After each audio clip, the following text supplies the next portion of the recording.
नमस्कार. विना तथा अंशतः अनुदानित शिक्षक बंधू भगिनींनो, आज आपला जिव्हाळाचा प्रश्न आहे की 14 ऑक्टोबरला जो काही JR निघालेला आहे त्या JRची अंमलबजावणी होऊन येणाऱ्या आर्थिक बजेटमध्ये आपल्याला त्याचा निधी उपलब्ध झाला पाहिजे. यासाठी आपण गेल्या 2-3 दिवसापासून आझाद मैदान इथे आंदोलन करत आहोत आणि त्यानंतर आज आपल्या शिक्षक आमदारांनी एक ठोस भूमिका घेतलेली आहे. त्यांनी सुद्धा विधान भवनाच्या पायऱ्यावर बसून या शासनाचा निषेध केलेला आहे आणि त्यांनी सुद्धा मागणी केलेली आहे की 14 ऑक्टोबरचा जो JR आहे त्यानुसार येणाऱ्या बजेटमध्ये निधी उपलब्ध व्हावा.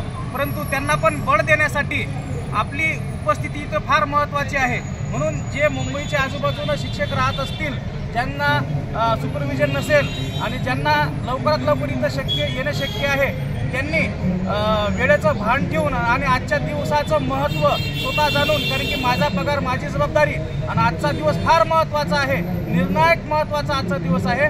म्हणून कुणीही वेळ न घालवता आहे त्या वाहनानं असेल त्या वाहनानं जास्तीत जास्त संख्येनं आझाद मैदान येथे उपस्थित राहावे हीच माझी कळकळीची विनंती आहे.